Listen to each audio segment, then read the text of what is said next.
You don't have a job. I've got 2 jobs. Yeah. Jesus. Tomato. We'll let it go. People that follow both of us saw that conversation on Twitter. That's true. What's been going on with you? Not much. Went to. There's been a lot going on with you, obviously. Okay, I went to Philadelphia for a wedding. Yeah. Congratulations to my friends Aaron and Nicole. Okay, yeah. Good Congratulations. They got married. Yep. Mistake number 1. Yep. And then I went to New Jersey. Ooh, golly. Did you get lost? Newark's a little bit trash. Okay. Hoboken's nice. That's good. I believe that's where Hudson Hawk was from, is Hoboken, New Jersey. That is true. He got his name from the hawk, which is a slang term for the cold wind that blows on the Hudson River. Jesus Christ. Everybody knows. Everybody listened to the Hudson Hawk podcast. They did. That was a big one. Good. It was a good one for us. Yeah, good. Yeah, so I did that. You did the whole Philadelphia thing? Yeah. The whole Rocky thing? Yeah, I got my picture of the Rocky statue, saw the Rocky steps. Cheesesteaks at both places, Gino's and Pat's. Pat's is better. I will argue with anybody who says Now different. you're a big Eagles fan. I am certainly not. All right. And I saw the Liberty Bell. The Liberty Bell. That's true. The Liberty Bell. Yeah. I like Jerry Blank's Liberty Bell. Oh, God. That's Strangers with Candy, in case people don't know. They need to watch that show. And then finally I saw Independence Hall. What is that? It's where they signed the Declaration of Independence. We declared our sovereignty from England. We became a nation there. Okay. So it was kind of cool, though. Walking around, you're like, George Washington might have walked right here. Could be. Thomas Jefferson. Wow. I mean, these people, Ben Franklin. Pretty amazing. I mean, it was kind of cool, actually. Yeah, it's cool. So, but there's a lot of history in that town. It's good. Parts of Philadelphia are actually very nice looking. Other parts, not so much. Oh, yeah? Yeah, it's other parts of Philly are real trash town. That's unfortunate. So I hope none of our Philly listeners are taking offense to that. Well, they know. I live in trash town. They got to know where they live. How do they know? What else going on? Let's see what else we got. I got nothing else. What do you got? That's it. That's all you've got. What do you want to talk about? I don't know. You've seen any movies, or you've been watching Star Trek? I have been watching a lot of Star Trek, the original series. Yeah, you're a big Star Trek guy. So I decided, since they were all on Netflix, I need to get through them. Because I've always seen a few episodes here and there, but I was like, I really want to watch all these. So I've been tearing through them. I finished the first 2 seasons. And they were, how was that? Very good. I thought they looked pretty good on Netflix. I thought the quality was really good. They look really good. It's obviously the ones that they redid when they released them on Blu-ray. It's those versions, so they're in high definition, and then they've cleaned up the effects and made things look good. Although sometimes I still wonder, like what I'm missing. Like I wonder what the models sometimes look like versus obviously some things are CGI'd now, right? And I'm like, I wonder what the originals look like, but it's still good, and I like it. Then I got to season 3. How did that go? Drill shit. Oh, that's too bad to hear. So much so that I watched the very first episode in which Spock's brain is stolen. You need your brain. How is he able to do anything? Well, apparently not. Dr. McCoy put something on his head and controlled him like a robot. That's terrible. I'm not making that up. Who stole his brain? Some women. They needed his brain to power a machine that basically did everything for them on this planet. Lazy. Yeah. How'd they get it out of his head? Well, they put on like some sort of helmet which made them smart enough to do the surgery and remove his brain, but then they became dumb again after they inserted the brain into the computer. Okay. So it was like only made him smart for like 3 hours. Okay. And Bones had to use the machine in order to put the brain back into Spock, because he didn't know how to do it. Because nobody had ever done a brain transplant. Right. Obviously. And by the way, as McCoy's doing the surgery to put the brain back into Spock, he forgets how to do the surgery. In the middle of the surgery, Spock tells him to reconnect his vocal cords, and then he can walk him through the rest of it. It's maddening. As I'm watching that first episode, I'm sitting there thinking, I'm like, something's not right. Like, this just isn't the quality of what the first couple seasons have been. In the writing? I mean, yeah. In the story itself, I was just like, this feels weird. It just had a weird feel to it. Then I got to the second episode. Oh. It only got better, right? Kirk was mad. I mean, like berserk, like completely not acting like his character from the first 2 seasons. So this is where Shatner really shined. I bet he was really like, I'm going to take this. This is my acting part. Well, I guess, he was in but full form. Shatner was not to be outdone by Shatner in the third episode in which he became an American Indian. Wow. And then by this time, I'm hitting Google. Okay, I'm like, and literally my Google search was, "Why is the third season of Star Trek, the original series, so bad?" And all of a sudden, just page after page of people talking about how bad the third season was. So I start seeing that, their budgets were cut. No wonder the show got canceled. Yeah. Basically, all the writers that had written the show before had left. They had a new executive producer because Gene Roddenberry had basically quit overseeing the show. Why? I read somewhere that apparently he was working on a Tarzan movie script. Get the fuck out of here. At the time. But he basically quit having a day-to-day hands-on approach to the show. And as I'm reading all this, the fourth episode comes on, and every site I read basically said the fourth episode was the worst episode of the entire series. And that, unfortunately, is where I've stopped season 3. I wouldn't continue. And I will not probably be continuing. I would bury it and bury the shovel. I mean, like I said, it was real bad. I watched the first 4 episodes of the third season, and I just can't take any more of how bad it's become. So the show's got 2 seasons. Yeah. It's like I told you, I'm very glad I did this on Netflix, because for the longest time I've been wanting to buy all 3 seasons on Blu-ray. Now I know I only need to own the first 2 seasons. Now, could there be an episode in the third season that's actually pretty good and you might be missing out? Maybe, but I just... You might want to explore that. I mean, I've invested 4 episodes. There's 26 in that third season. I just don't feel like I need to weed that out. You have to get online. Yeah, maybe. Hit up the or Trey. Just you tell me, because you've probably seen them all. Trey, tell us if there's a good episode in season 3. Yeah, just do that, because I never got to the episode where her and Kirk kissed. Okay. Which was the first interracial kiss, I believe, on television. Which probably wouldn't make the episode good. No, it's not going to make the episode good, but it's... And I know for a fact, because I've seen it on television, there is an episode in which Abraham Lincoln shows up on the Enterprise. And I never got to that episode, so that's somewhere in season 3. The real Abraham Lincoln? I don't think so. But basically what happens is characters from history. Okay. They wind up having a fight with each other. So you see Abraham Lincoln with a spear, fighting some famous Klingon. Nothing But Trouble came out in 1990. Oh, God. Oh, man. Star Trek Season 3 is Nothing But Trouble. I'm sure. So I drove up to Philadelphia. Mistake number 2. And because after that, I went to see a girl in New Jersey. And when I came back from New Jersey, I obviously drove. And as I was driving through New Jersey, this movie was on my mind. Because it takes place on the Jersey Turnpike, which I was on. Yeah. Paid several tolls. You should have left me a letter in my mailbox that said, I'm going to go see about a girl. That's stupid. That's Good Will Hunting. That's Good Will Hunting. I got it. Well, I don't, Son of a bitch stole my line. Yeah. Yeah. I'm trying to think if I've got anything else. If I've got something. I've been playing some video games, a lot of video games. Witcher 3, Dark Souls 2. I've got many games. I did get rid of a lot of games, as you know. Yeah. In my thing. I traded in 63 games. Your receipt was a yard long. Yeah, it was. It was huge. It was probably longer than that, actually. I mean, it really did. The picture you sent me looked like it was about a yard. Yeah, I got rid of a lot of games, and they're good games. It's just as time dwindles, I'm not going to replay those games more. Dwindles, you're running out of time. Yeah, well, I mean, I just don't have much time to play, but I have been able to play a lot. But you don't have a job. I've got 2 jobs. God damn it! I've got a 12-hour-long job every day almost. Okay. And then I've been playing some role playing, and that's been okay.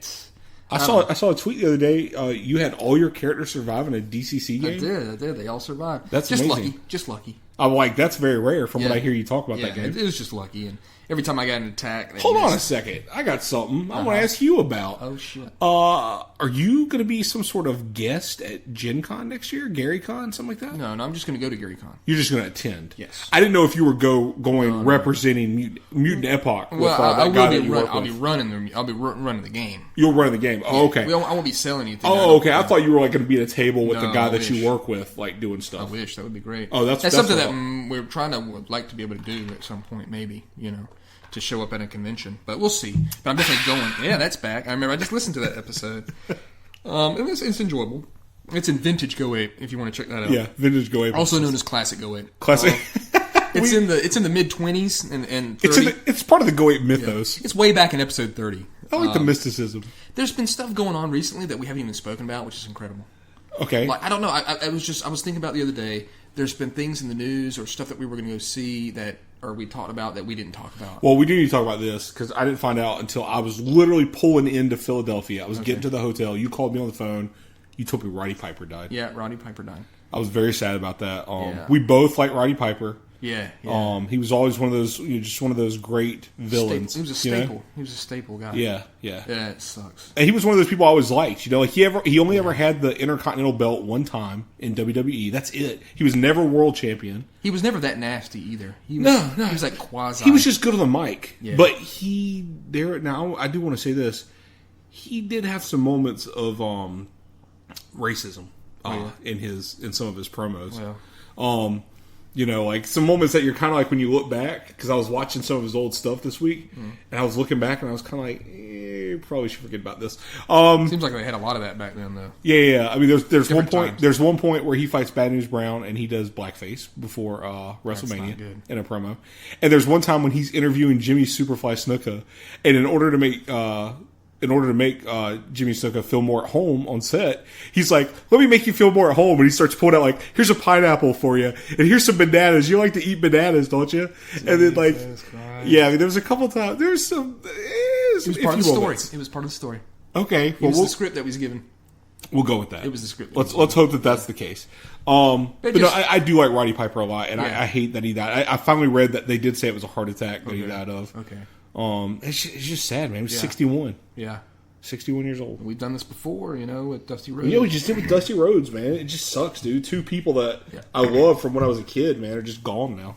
Yeah, and then I was listening to the one where you did your list, and you gave Dusty Rhodes your top guy was Dusty Rhodes. So it's a shame. It really is. I mean, there was just staple guys you used to see a bunch. There was like that side group of dudes, and some of them might be cool. But then there was like the main dudes, and he was part of the main guys. So then he had a cool look with the shirt and the kilt and stuff like that. And Do you remember the cartoon? Like it was like Hulk Hogan's Rockin' Wrestling. Yeah, he was like the leader of the bad guys on that cartoon. Roddy Piper was. Like they tried to do some some cartoons and stuff back then, didn't they? Yeah. Some stuff. So I don't know. There's been some things that has been going on in the news that we've talked about, or something like with some sort of nerdum that we didn't follow back up on, like stuff that got released or something. Of course, now I can't remember now, like an idiot that I am. How's you read some reviews for Fantastic Four, didn't you? Yeah, they've been terrible films. They embargoed those. I bet. I mean, you know what that means, right? Yeah. They didn't wait. Yeah. They made people wait to see it. Yeah, so they let people go see it. And then they told the media or the press, whoever they let in early to see it, they're like, you can't release these until the day the movie comes out. Which, to me, is just why. It doesn't really matter. I mean, people are going to know if your movie's crap. Yeah. Like the people, like my thing is, the people that are going to read reviews before they go to a movie are going to read them that day anyways, even if they have to wait. You know what I'm saying? I guess they're just hoping it's not going to spread on social media, and then those people that were going to make that. Everybody knew Fantastic Four was going to be balls. Well, I don't think they thought it was going to be to this extreme. Like, I wonder what it's making this weekend. I'll be interested to see on Monday how much money it made. I heard it's like weekend. 90%. 90% of the movie is them preparing to become Fantastic Four. And then the last little bit is a real rush job. And Doctor Doom, of course, like I've said before, is a complete hatchet job. Just the way I've said how they cannot get this character right. They said he looks like he's got energy going through his body. He's just it's a mess, dude. The movie's a mess. Fox needs to stop. Just stop, Fox. Stop with your shitty X-Men movies. Stop with your shitty Fantastic Four. Just stop everything, Fox. And then the director comes out and try to save himself by saying, it wasn't me, it was Fox that did this. Oh, well, I'm like, bullshit, guy. You were behind the camera. Now, I have heard that when they had to do reshoots for the movie, they didn't let him on set. Well, that's bullshit. But I mean, I don't know, but that's what I did hear. I did hear that. I mean, I heard that a while back, long before this, about came released. They didn't care about this film. They don't care about the character. No, they made it so they wouldn't lose the property. Right. And I've always said this is very easy to do with Fantastic Four. People say, well, is the Fantastic Four, is it a movie that can't be made? I'm like, no, it can be made. What you do is you spend about 5 minutes on the backstory of how they got made, because that's all you really need to know. And then you just have them do something that has nothing to do. The movie has nothing to do about them being a group or about them becoming the Fantastic Four. Give them a conflict, let them solve it. Well, let me give you a counter to that. Here's my thoughts. Okay. Don't make the movie. Comics sucked anyways. Well, a lot of people still like it. I don't care. I've never liked Fantastic Four as a kid. Like I remember picking up a couple of their comics when I was younger. Couldn't get into them. Never liked them. Even as I got older and started appreciating some older books, never could get behind it. And I was just like, don't even care. But isn't Mr. Fantastic like pretty vital in a lot of other Marvel stuff for his brains? Yeah, I mean, I guess he knows some things. But his power's dookie. Her power's dookie.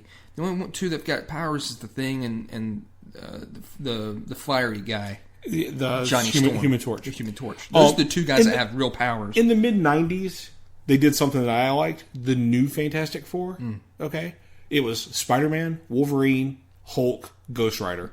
I'd rather see that. That's just the Avengers or something. But I'd rather see that, is what I'm saying. If I was going to see something, that's what I'd rather see. Okay. I think I remember. It didn't last. It was real short. It was like probably even a mini-series. But they were the new Fantastic Four at one point. I think it's all about the Thing. If you took the Thing out of there, you don't have much of anything. I mean, his design is cool. People like his character, the way he looks, the way he's been drawn. It's clobbering time. It is clobbering time.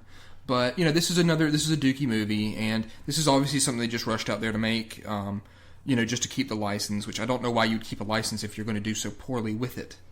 Does that make any sense? Sell it off and stop, pretty much just murdering these characters. Or just do what you did with Spider-Man. At this point, you've gotten desperate.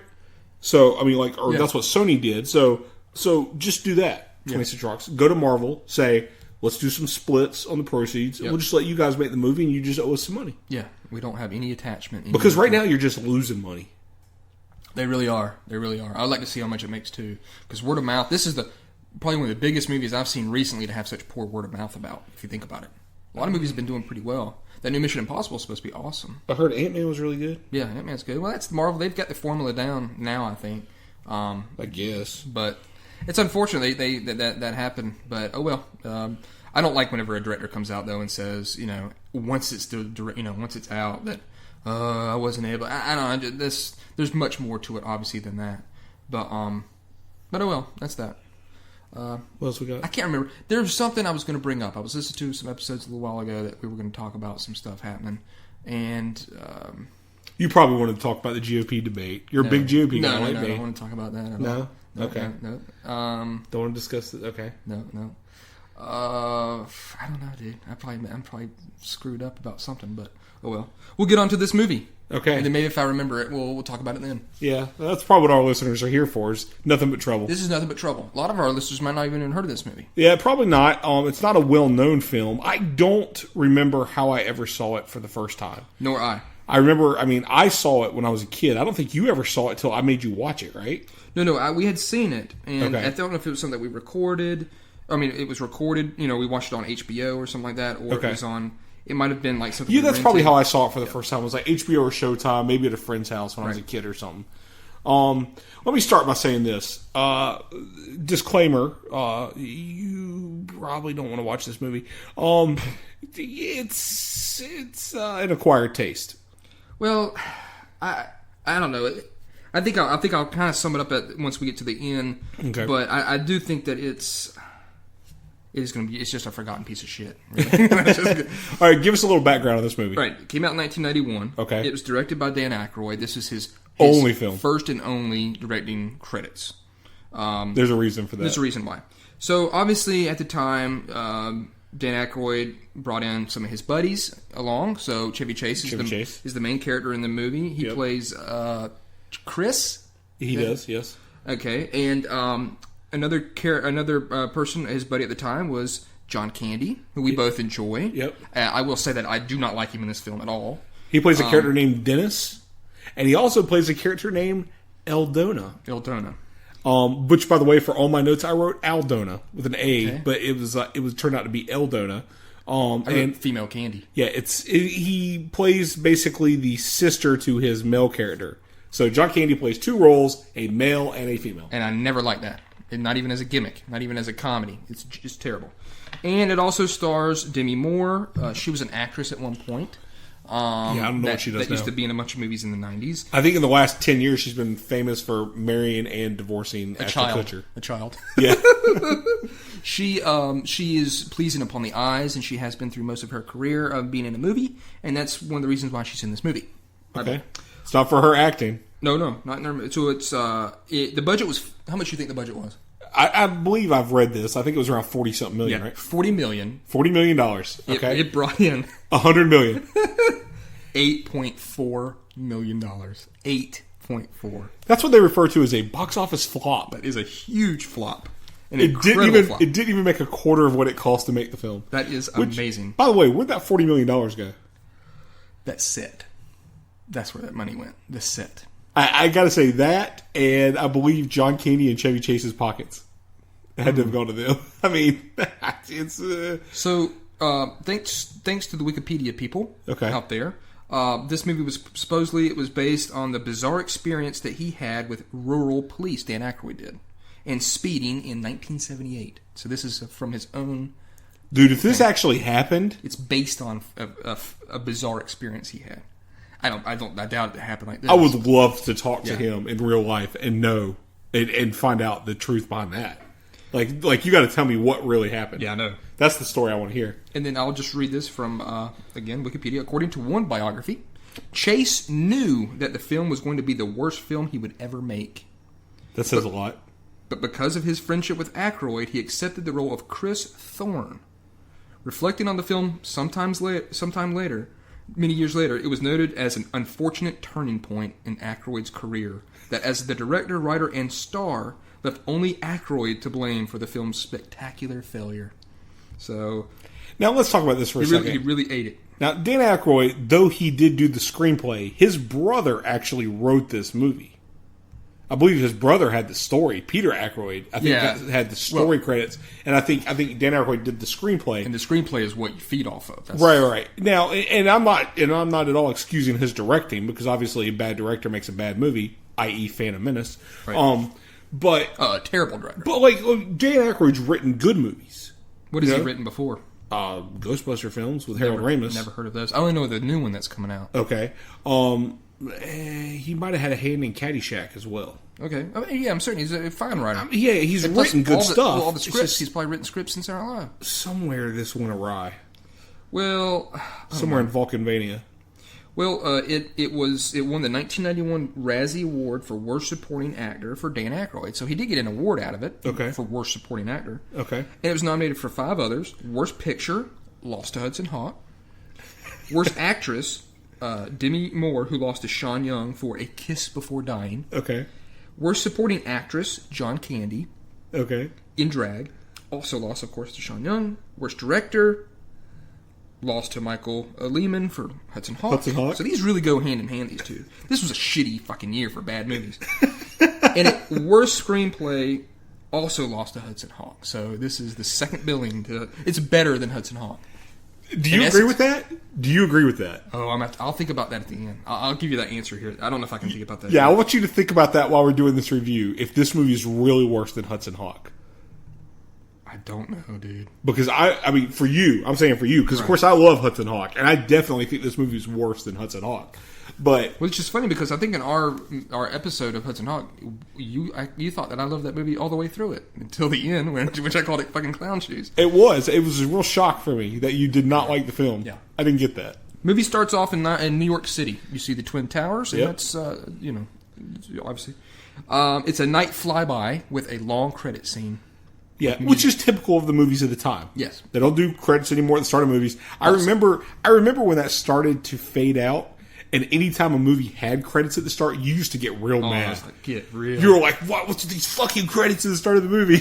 A so-and-so production. Like, who cares? You know what I mean? Like, where it's, ooh, like, you're going to look around each other in the theater and be like, ooh. Yeah, I don't need to know who the director of photography is in your film. A so-and-so production. Oh, okay. We're in the right theater here where these guys they do a good job. This is Golden Globus. Yeah.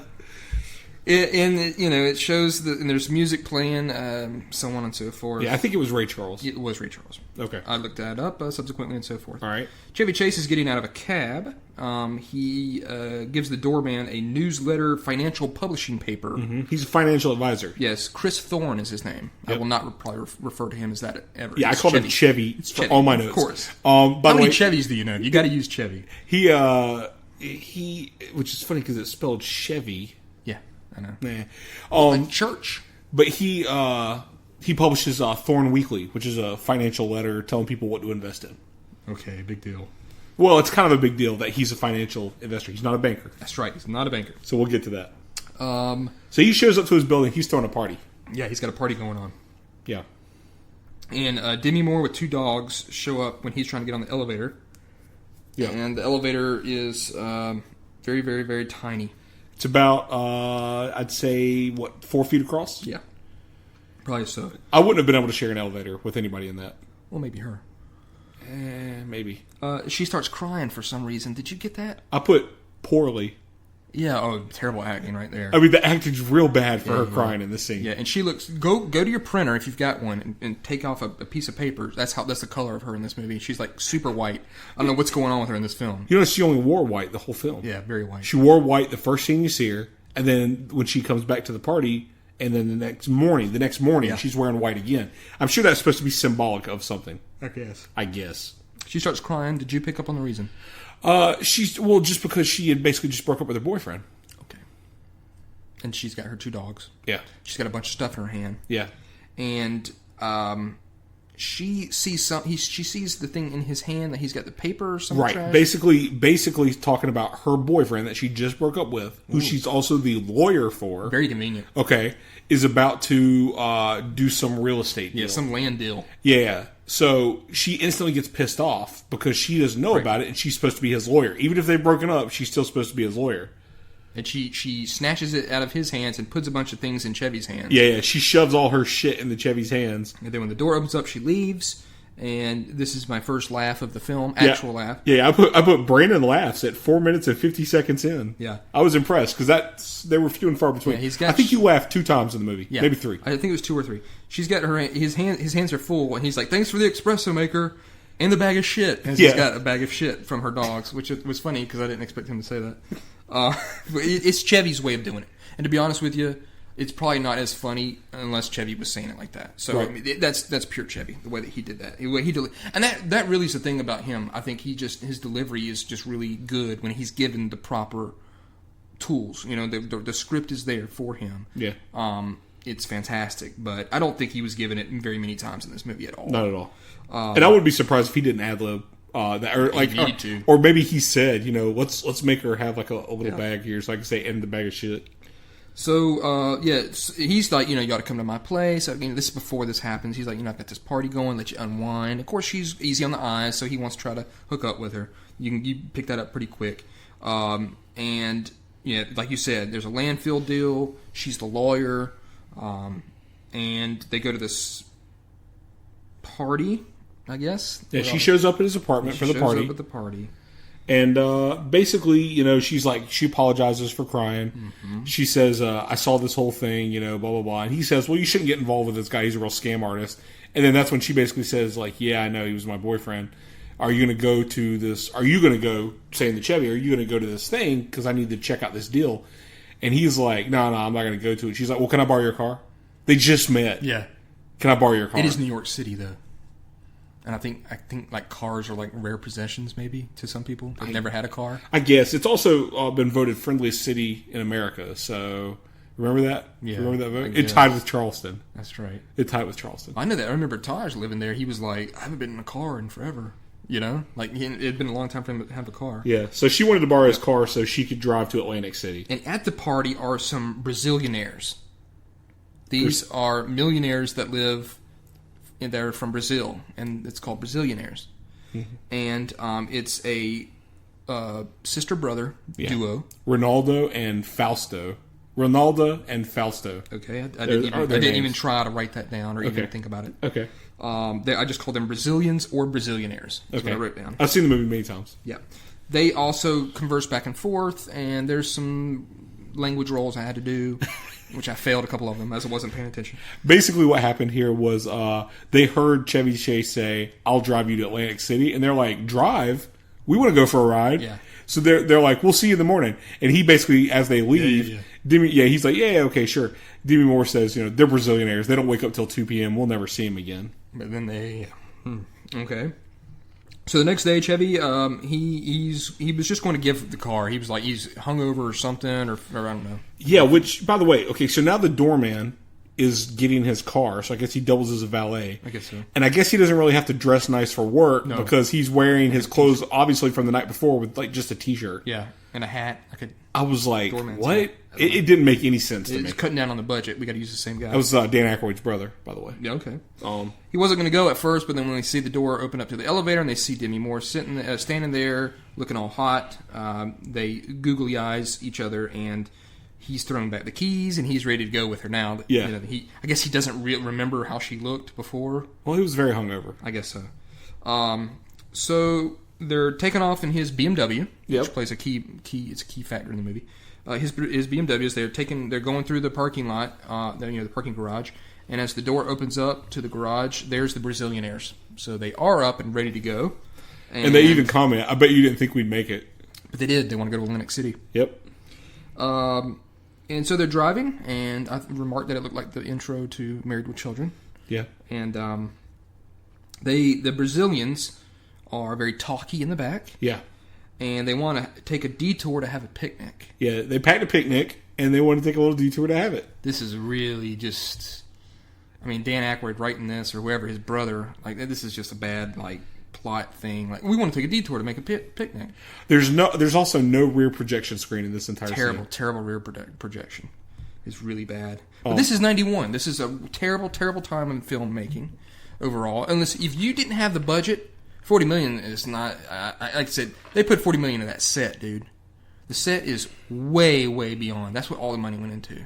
The house? Basically? Oh, yeah. Yeah, the house. And that junkyard? Yeah, and the junkyard is just incredible. So you had to have a lot of money to make dinosaurs or some shit, like you were going to make Jurassic Park in a couple years. If you didn't, man, it looked like ass. So, really bad rear projection on their driving. And they find themselves, as they've made this detour... in the town of Vulcanvania. Is that right? Yep, that's correct. I've got Vulcanvania is rundown shit town. I put Vulcanvania as trash. Pretty much. All I know is when I was driving back on the Jersey Turnpike, I was looking everywhere for signs for Vulcanvania. You were.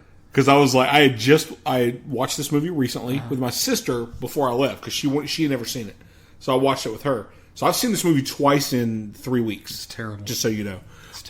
Surprised you're able to breathe. Yeah, but I was very wary of Vulcanvania, and I did not take any exits into places I didn't know about. Found it because it looks like it's on a studio sound stage. Like it looks like it's a studio set. What? Yeah, it looked really bad. The roads were probably about 20 feet across. Like that's how far apart the road was. This is a bad. Well, it's an old town. It's a bad set. It's a real bad set.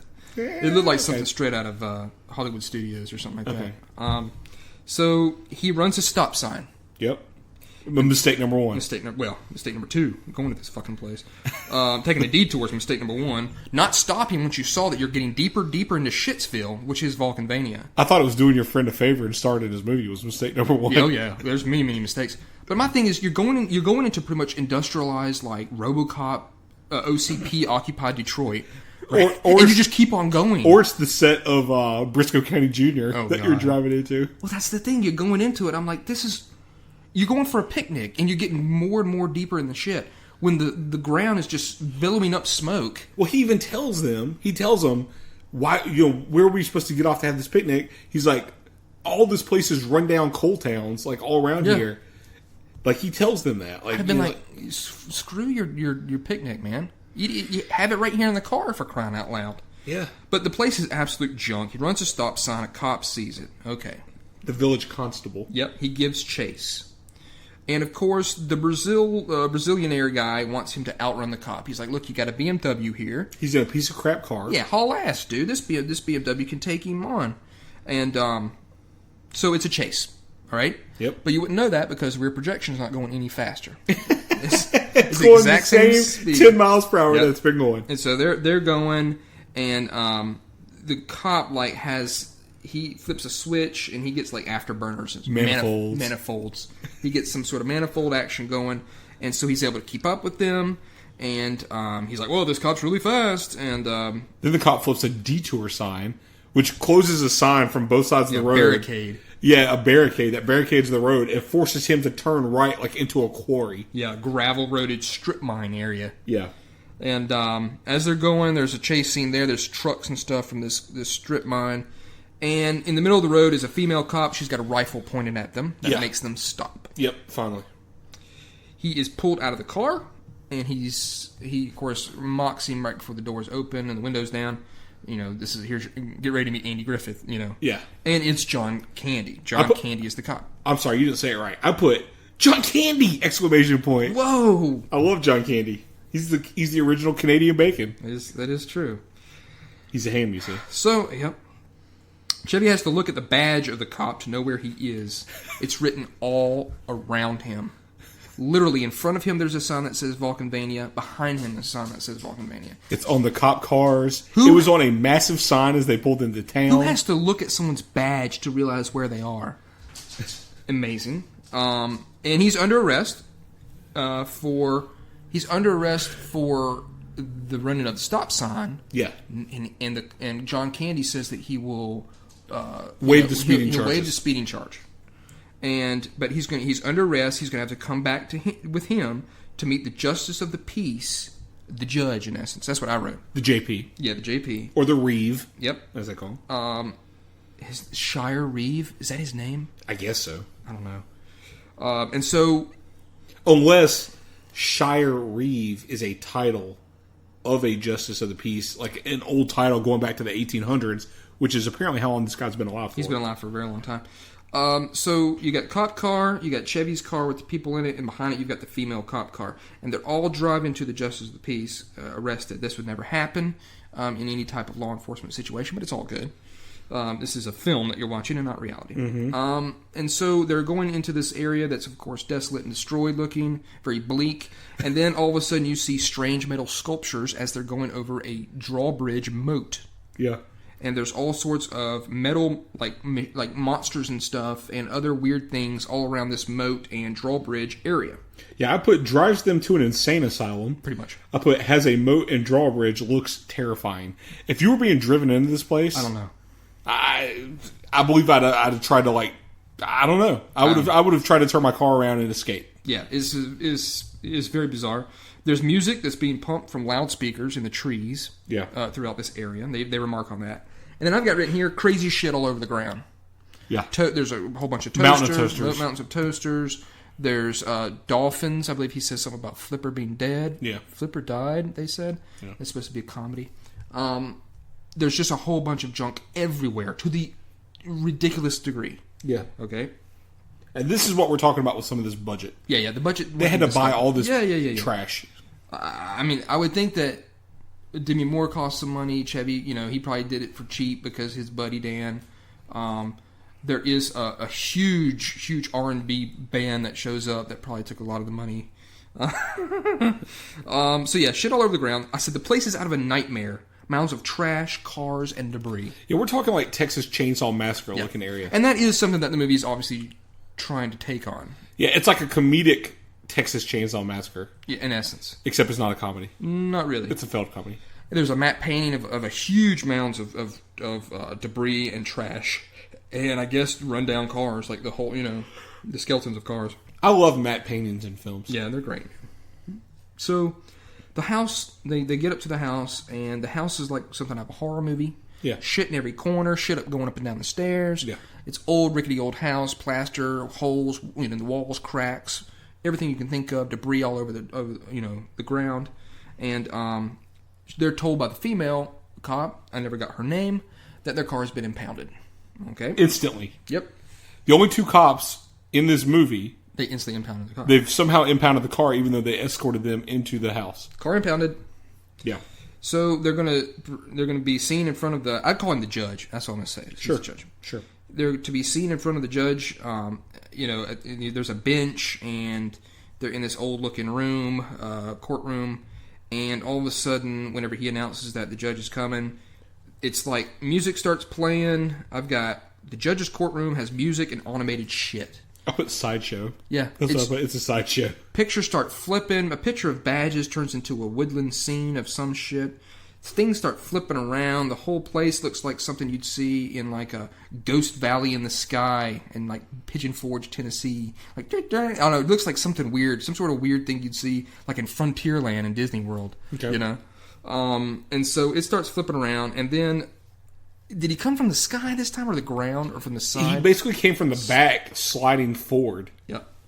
It's an old crazy man covered in rubber prosthetics shows up. Okay. And I've got written here off. I put Judge Insane equals loses Brandon. That's what I put. Yeah, I made the motion of turning off the remote control to Jonathan and said off. As this insane... Okay, now what this is Dan Aykroyd. He's covered pretty much head to toe in these horrible rubber prosthetics. He's made to look like a man that's well into his 100s. I guess. Because I guess he's supposed to be. Yeah, he talks about being in World War I. He was in World War I, yeah. And I can barely understand anything he says. That's a bit much, but okay. Yeah, it was just gibberish. I mean, he's talking behind books and stuff. They're trying to hide the way he looks until he pops up. Until he jumps up and screams at him. Yeah. And then he does a hula dance. Yeah, he finds out who they are. She's trying to... Demi Moore's trying to kind of go on his side a little bit. She's a lawyer. He hops up into a hula dance, which is just revolting to see. And that's one of the real main problems of the film, is this character is supposed to be disgusting and horrible, and there's that fight or flight mechanism that comes in at that point where I'm like, I don't know, this is terrible. And there really hasn't been a whole bunch of laughs, not compared to some of the other Chevy Chase type movies. And I think that's probably one of the problems too, is people thought this was going to be a big Chevy Chase movie. Probably. And it didn't really turn out to be like that. All you need to know right now, all you need to get out of this scene is that this judge hates bankers. Yeah, he hates bankers. Okay. You don't really understand why, but he thinks Chevy Chase is a banker. Despite Chevy Chase trying to explain, I'm a financial advisor, I'm not a banker. Correct. That's all you need to get out of this scene. Well, right when they think that they're about to be let loose or getting the, Chevy kind of opens up his mouth and talks shit to him. Yep. And he's like, well, this is postponed until tomorrow at 4 o'clock. Yep. And then what happens? Well, he pulls a lever. Oh, what happens when he pulls a lever? They all fall through the floor into a bunch of rubber toys. Very normal for a courtroom. Yeah. Bunch of rubber toys down below a level. Around there is also mannequins and other debris and trash. And there's a bunch of squeaking that goes on as they land into the rubber toys and try to get out of said toys. Now, there is something you need to witness here and take note of. John Candy says to the judge, why'd you do that? Yeah, wow. Yeah. It's like they were clean. All they did was run a stop sign. Yeah, he can tell that he's not with the game. Yeah, so this is your first time of seeing John Candy kind of being like, kind of getting tired of the way you run things here. Yeah, this is, just let him go, and it's not a big deal. There was no guns, there was no drugs, stuff like that. They all clean, all their stuff comes back clean. And the judge basically tells John Candy, when I'm gone, you can do things however you want. Right. Until then, I'm the judge. I'm going to do it the way I want. Right. So obviously this is a bit of a issue with him. So they start arguing. Demi Moore punches Chevy Chase. They're arguing and fighting because she was about to let him off the hook, and he stirred up the shit. And then it switches over to a car with two couples in it. They appear to be of Italian nature, I would say. One of them is played by... the most famous of all Baldwins, Daniel Baldwin. Yes, Daniel Baldwin, the cream of the crop of Baldwin brothers. They're boozing and they're driving fast. It's two women, it's two couples pretty much. They get pulled over by John Candy. John Candy, by the way, has a machine gun. He has a submachine gun as his sidearm. Yeah. And he's like, come out, step out of the car. I think you've been drinking. You're going to have to blow. He's like, I have to blow you to get out of this? No way. No way. And the girl's like, I'll blow you. And I thought that was slightly humorous, but kind of weird. He's like, no, you have to blow a breathalyzer. He was 3 times the legal limit or some trash. Which is incredible. Yeah, that he could even stand up. He tries to pull a gun out on John Candy, and he's like, oh, no, don't kill me. Of course, he pulls out his submachine gun, which, of course, trumps. Trumps the revolver. Yeah, that's not a knife. This is a knife, is what he did. Exactly. And, of course, they're sent before the judge. He finds tons of drugs. The judge has got him out before him, a huge bag of cocaine and pills, all sorts of stuff. They all think it's hilarious. They're laughing. They hate the judge. They make fun of how he looks. Yeah, he looks like trash. That's a mistake. He did look like trash. He does look like garbage. You shouldn't tell him that. No. And he pretty much gives sentence that they should be put to death. Yeah, real quick. He's like, just step forward to the bench real quick. We'll get this all wrapped up. And then, he goes, I find you all guilty, blah, blah, blah, blah, blah, blah, blah. Sentence to death. Yep. And they're all laughing and having a good time. They're like, thanks, Judge. He pulls a button, and instead of it dropping, it's a conveyor belt that drops them into a trash can. Yeah, the conveyor belt goes straight out the side of the house. drops them into a garbage can. Which is really a roller coaster. Yep. And some hard rocking music plays as action camera goes as they're rolling on this coaster. Yeah. See what I did there? And the coaster's name is Mr. Bone Stripper. Why is it called that? Because as it dumps their bodies out into this the business end of the roller coaster. Conveyor belt. Yep. Their bodies are chopped up and spits out their bones. And then cleans. Very clean. And then cleans the machine. Oh yeah, this is very, very incredible machine. As the bones come out like bleached white from the sun almost. As they hit a target on the side of a wall. Ding, ding, ding, and it makes that noise of like a pinball machine. Like a carnival. It's like it's like some sort of place like that. Ding, ding, ding, ding, ding. This, by the way, before all this happens, this is the second instance of John Candy leaves before this because he doesn't want to see it. Yeah. He's like, I'm out of here. I'm gonna have a smoke. This is yet again the second instance of him being like, I'm tired of all this shit. Yep. The woman gets the woman cop. She's got like an M16 or something. Yeah. She opens up the door down below and she tells them that it's dinner time. Supper. They call it supper. Awesome. You call it supper? I've always said dinner. It's because we're from the South. I've never understood the difference between dinner and supper. I don't know. It's always been dinner for here now. I've always said dinner. Yep. So it's a big. Of course, this is your big table crazy scene. You got a huge dinner table. It's covered in shit. The walls are covered in crap. Hanging up, strange things, picture frames, trophies, all sorts of gibberish and garbage laying all over the place. And the judge comes down from the ceiling with music, of course, accompanying him. All he does is arrive in motorized conveyances. And music. Whether he's sliding up to his judge's desk with music, or whether he's being lowered from the ceiling straight to the dinner table, right to his end of the table. Right. I really hope this is where Dan Aykroyd got some of this strangeness from his encounter. This is what he got. You think he ended up in a house and this is what was happening? That's what I'm hoping it is. Like that somewhere there was a guy that was doing this that Dan Aykroyd actually ran into. I hope he ran into a constable that dressed as his own sister. That would be interesting. That's what I hope happened. Ooh, so he offers everybody Hawaiian Punch, and he busts through the top of the can of Hawaiian Punch with one of those oil things that you bust the top of. Which is actually kind of a neat way to serve it. I don't have a problem with that. I actually thought Chevy Chase's line was pretty funny here. He goes, nothing like after a long day, like a nice warm glass of Hawaiian Punch. Yeah, because it's just straight out of a can. And then he goes, here's to your health. Yeah. John Candy does. I mean, Chevy Chase, he works with what he had. I will say that. Yeah. I just don't think that what he had sometimes is very good. So, enter female Candy. This is his granddaughter. The judge's granddaughter comes down the stairs. Yep. Eldona. That's a terrible name. Comes down, and this is Chevy Chase in drag, pretty much. He's got no, John Candy. John Candy in drag. Of course, John Candy, for those that may not know who he is, a very fat, very, very fat guy. Very round faced. I would call him jolly. Oh, he's very jolly. And she comes down, and she's given the eyes to Chevy instantly whenever she comes down. And of course, she's introduced. Yeah, giving the eyeball to Chevy, obviously enjoying what she sees. She likes the way he's put together. Okay. And she starts to hand out gray sausages. Yeah, some sort of brats, but they're disgusting. Yeah, they look terrible. And a toy train set goes around the table, dispensing various condiments. Now let me hit two things real quick that you kind of skipped over. Okay.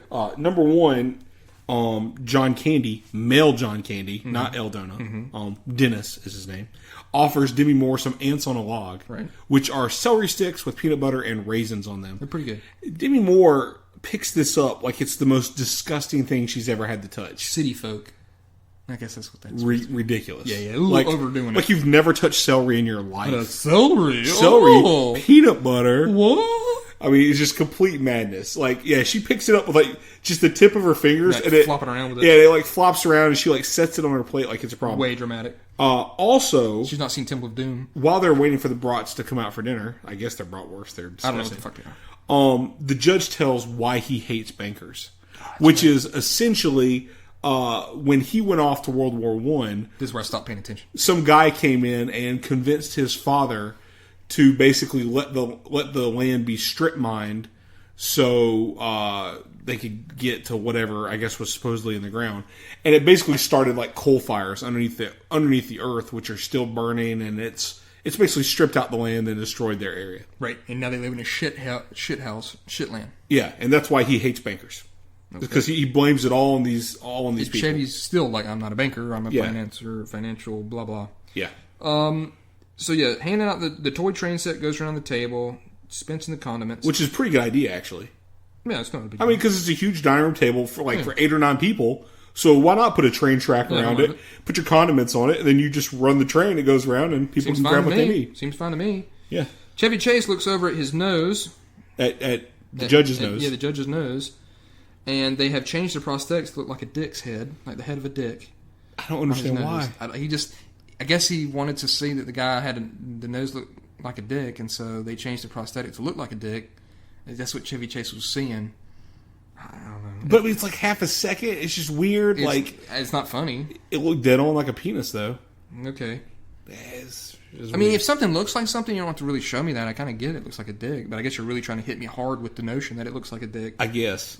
I don't know. And all of a sudden, is it the tire fire that happens? I thought he said something about a tire fire. Mine fire. Oh, it's the mine fire. Mine fire. He's hard to hear. There's an earthquake. Yeah. I didn't like the way that Dan Aykroyd talked at all during the movie with this character. It makes a bunch of noise and shakes the house. Yeah. He's like, oh, it's no big deal, blah, blah, blah. Yeah, it's just a mine fire, he says. Well, this all freaks out the Brazilians. Yeah. Fausto and Ronaldo. Yeah, and they freak out. The female cop grabs her gun. He tries to make some sort of screaming, we're getting out of here, this is crazy, you people are nuts. And both of them throw themselves out the window, and they're on the second floor. Yeah, they don't even know where they're going to come out of the house. Surely they knew they were up on steps. They had to go up those steps. Yeah, I mean, I don't know if it's a full second floor, but they're at least, it's like my front steps. You have to walk up 7 steps to get into my house. They were up. So there. you're 7 feet probably up at least off the ground. They hit the ground. They kept on running. Yeah. So all right, well that worked out for them. And a lot of these movies that we've had that are shit, Hudson Hawk, Avengers, this has a lot of people throwing themselves off of stuff and then just being like, I'll just run away. Have you noticed that? Like her throwing herself out the window. Why was Hudson Hawk included with those other two? Because Hudson Hawk threw himself off the building tons of times. But you said a lot of movies that are shit. It's a terrible film. I've said that. I don't. Yeah. Anywho, I thought you liked it. It's a terrible film. Okay. And so, what I was saying was, they throw themselves. They take off. The female cops tries to shoot at them with a machine gun as they make a break for it. Which, by the way, none of them should have been taken in at all. They didn't commit any crime. The only person that committed a crime was Chevy Chase. Now hold on a second. Mm-hmm. Let's stop for a minute. Yep. You were a police officer. You could be arrested for anything, right? But not for anything. Well, no. But I'm saying for running a stop sign, technically you could have hauled him in, right? He can be arrested. Just him. Just him. Okay. The rest of them would have been let go? Oh, yeah. That would have been like somebody else can just take over driving? Yeah. Okay. Nothing. Yeah, nothing. Okay. I mean... But now, what about if they're all accessories during that chase, that high-speed chase? No way. So it's still just Chevy Chase's fault? There's no crime that they've committed whatsoever. So if you're sitting in a car with somebody that okay, so me and you're in a car. Yep. I start outrunning a cop. Uh-huh. You're not considered an accessory to that No, when the cop arrests me? I can't control the car. But how do they know that you weren't an accessory? How am I accessory? Well, no, but I'm just saying, how do they know you weren't part of that? What do you mean? I'm not driving the car, then. What am I saying? I'm just trying to be serious. I'm being serious. Am I like Helen Hunt in Twister? But I'm saying there's no legal recourse for a police officer to put both people in the car in an instance like that? No way. There's not even a law for that. I mean, you're driving a car, you're the operator of the vehicle. You're the one that has control over it. I mean, for all they know, you were screaming at him to stop, and he didn't stop. So, no, I mean, unless they had some sort of drugs on them or guns, that's it. I mean, none of them should have been hauled in at all. And then I was like, you're shooting at people and wanting to kill them. Of course, I mean, it doesn't matter. This is a madhouse. Yeah, it's a madhouse, yeah, all right. It definitely is. They're making a break for it. They're trying to run and getting shot with a machine gun. Yeah. It could have killed them. But at this moment, Chevy and Demi, they see a moment to be able to run for the front door. Yeah, so this chaos is happening. They throw a jacket into the judge's face. Yeah. Or no, they're napkins. They're napkins. They go like that as they throw it into his face. We got a saying down here in the bayou. And but a gate is closed in front of the door of them trying to escape. They're quickly grabbed by FJ. That's female John. I should say FC. Female Candy. Aldona. Yep. And grabs them by the scruff of their necks. And she takes them up to the rooms. She's able to haul them both off. Yep. John Candy was a very large man. Yeah. That's the thing about John Candy too. He's very tall. He's a very tall fat man. He was not like a short fat man. Yeah, he's not. Yeah. I mean, he was probably over 6 feet. Oh yeah. So the Brazilians are trying to make it across the moat, and the dogs are sent after them. There's alarms going off. dogs. Those dogs were nothing. They didn't do anything. You just saw them barking and running. You just hear them. Did you even see them? Yeah, that shows a guy with some dogs. Who was the guy? No clue. Yeah, you're right. We never saw them again. Nope. They make it to the other side of this moat. Oh shit! They ran into John Candy, the cop. Dennis. Yep. They try to bribe him with money, and they're like, "Look, you need a vacation. We can help you out. Like, no, please. This is not supposed to. We're not supposed to be in this situation."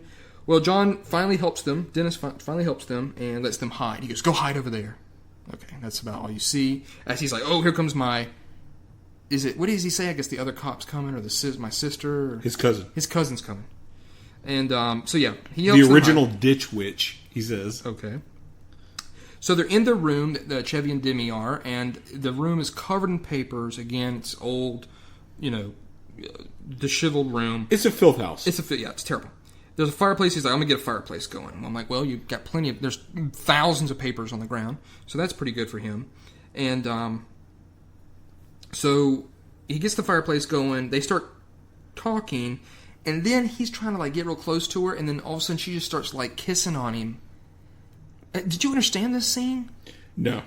She all of a sudden he's trying to schmooze her a little bit, and then all of a sudden she's not really into it, or she's not really backing away from him. Then all of a sudden she starts kissing him a bunch and saying stuff, and I almost thought she had some sort of ulterior motive. You know what I'm saying? What is she doing? Is she drunk? Yeah, it's like that kissing that Vicky Vale does to the Joker at the end of Batman. Yeah. While she's trying to distract him as Batman's coming up. Yeah, and it was what is going on? Then all of a sudden she sees the bed, and she's just like, "Oh, I've got to go. I gotta lay down. You're nothing but trouble." That's the name of the movie. See, that's the off moment. Yeah, that's another. That actually is your turd moment of the movie. You're really in the shit. Is it always that way? Anytime they say the name of the film in the film, it is bad to a degree. I mean, in this sense, but again, her terrible acting in this scene. Yeah, she's not very good in this movie at all. She's not, and again, that could be poor because we all know Demi Moore's a good actress. Yeah, this is a reflection of poor directing and script. Yeah, it's just bad. You can only, you can only work really with what you've got. She really phoned it in this movie. Right. They're both asleep on the bed. John Candy was 6'2", by the way. Whoa, and so they're eyeing. There's the whole eyes in the picture thing, the painting. The old switch out the eyes for someone watching, and all of a sudden the bed spins around a few times. It spins this away. This away. I mean, it would have to have been going very fast to keep their bodies on the bed, or unless they were strapped down somehow. I mean, it would dump them wherever that thing was. Well, not only that, but here's the problem I have. I put loud ass alarm, because it's playing like reveille from the military. Mm-hmm. So it's how did that not wake up anybody in the house? You know what I'm saying? Was the music actually even there? So you think that was just for us? I don't know. That ridiculous music was for us, and it wasn't actually playing for them in the movie? I don't know. What was the point of the bed doing that? To wake them up. Because that's when the secret passage opened. Okay. Well, they make a run for it. The door opens up, they make a run for it. Yeah. You see... it's a dumb scene, whatever it is. Yeah. Basically, you see a hand pull something from the courtroom. It's another lever, one of the many levers down there. And you think John Candy was doing this? Yes. Yeah, it's John Candy. Dennis. And it opens a door and they escape into a passageway. Out of the room into this passageway. And they're going, they're opening up doors here and there, and there's crazy shit in these doors in these rooms. One of them's full of bats with a bunch of bat guano all over the place. The next one that opened is somebody's buried in a bricked up room. Yeah, really weird. They're opening up doors, and all of a sudden one of the walls just starts moving to crush them. They're pretty much in labyrinth where they're about to be crushed. And they're slamming their shoulder into a door. It's like a false door. They're frantic, and then all of a sudden they're able to, at the last second, go into a door, into a room, into a passageway that lets them up into an attic, pretty much. Yep. They're able to go up to an attic, where right when they get up, a safe comes rolling down, and it's about to crush them. They're able to move out of the way. It lands on top of the door. Chevy Chase can't move this safe. So now they're locked in the attic. They're locked in the attic. And this room is covered in all these ID cards. And news clippings. And this is all the victims of Vulcanvania's crazy house of fun. Yeah, basically, this is all the IDs, passports, every form of identification, union cards of every person that they've ever murdered, dating back as far as 1896 was one that Demi Moore said she sees. I remember one of them was Hare Krishnas. Were murdered. Yep. And there was a very famous ID they found up there. Jimmy Hoffa, his ID, and news clippings of him being missing. So maybe that they were all taken. I don't know. And he said that many of them are bankers or having to do with the money industry. Yep. Obviously. For some reason, he falls back and lands. What happens is, because you were looking down at your notes, as he says that, he kind of puts his hand down and it hits a chair, and in the chair is the skeleton of a biker. Okay. And then as he screams at that, he falls backwards onto the floor. There's another skeleton there on the floor of a person, and he screams more at that. I guess these people made it out too and died in this room. I put screaming again. How does no one in the house hear this? It's a big house. There's lots of screams in this place. It's pretty normal. It's a normal ambiance for this shithole. A small door is opened, and there's a slide. And you can see, again, the hand. John Candy's, obviously. Dennis is helping them as he's pulling the little plug. Yep. And they look down, and there's a slide. Well, they're debating on whether to go down. The door's already shutting back again, so they've got to make their decision. She goes sliding down. This is your sliding camera scene that we've seen in many movies. And all of a sudden, there's a fork. And that's detrimental. That could really do some damage. Yeah, you never know. Fork in the slide. She goes right. He goes left. That's inconvenient. Nope. Yeah, they're not together anymore. Yeah. She lands outside. Good for her, I guess. He lands in a bunch of bones in this tight space with some ears and shit. He crashes into a bunch of femurs. Yeah. And he's behind a wall. I don't even know why the slide would just end here. And then why was there just nothing but femurs? Unless people went down the slide and they took their leg one way, their body went to the right. Oh, so they got split in half. Just on the slide. Just their femur. They didn't see any foot bones. Yeah, it's dumb. But it's just really. I don't think we were supposed to pay attention that it was just femurs. This is plot convenience part right here. As Chevy lands right next to a wall that has a hole in it, and at that exact moment that he lands and he looks through the hole, just happens to be the judge, literally about 3 feet away from him, looking in a mirror. Obviously, yeah. It's a room. It's a hole to the room of the judge's bedroom. The judge's bedroom, and he's pretty much taking off his hair, and he's got a really weird shaped head. Yeah. And then he takes off his nose. And now you enjoyed that part where he took off his nose. It's horrific looking. And now when we say he takes off his nose, people, we're not talking about like removing a prosthetic. He takes off his nose and you see like into the nasal cavity of his head. Yeah, and like his upper palate and his teeth and like the nose, and it's nasty. It's terrible looking. Yep. And he hobbles over to his bed, and he reaches down and puts on top, obviously one of his legs is fake, on top of the bed. Lost it in the war. And he goes to bed. Yep. And Demi Moore's walk around outside. She finds the BMW. She's like, oh, great, here's a BMW. Oh, there was a scene earlier where you saw a female Candy with a blowtorch. Yeah, she starts to chop the car. Yeah, and she looks and finds the car in pieces, and in two. The whole back end's been, what was the point of that? I guess if they knew they were going to kill these people, they were chopping up the car so the car would never be found. I assume. Anyways, at any rate, basically what's happened is the car has no doors, no roof, no back. Mm-mm. It's just the hood of the car, and then the two front seats are all that's left on the chassis of the car. Well, she hears two voices of what I call degenerates at this point. I'm going to let you take this. Okay. I put Demi Moore runs into two characters in the junkyard. Okay, I really went with this. I'm going to let you take it. So she hears the voices of some degenerates in the junkyard arguing kind of back and forth. This reminds me of The Hobbit with the trolls fighting back and forth. I liked mine roll. So she's kind of creeping around this area where these voices are coming from. There's a bunch of debris and trash and garbage and the other trash and garbage. We've said that probably a billion times on this podcast. Well, that's what the whole the world is. The world's covered in trash and garbage. Yeah, and so it's no her. That's for sure. Yep. Thanks for those trash cans.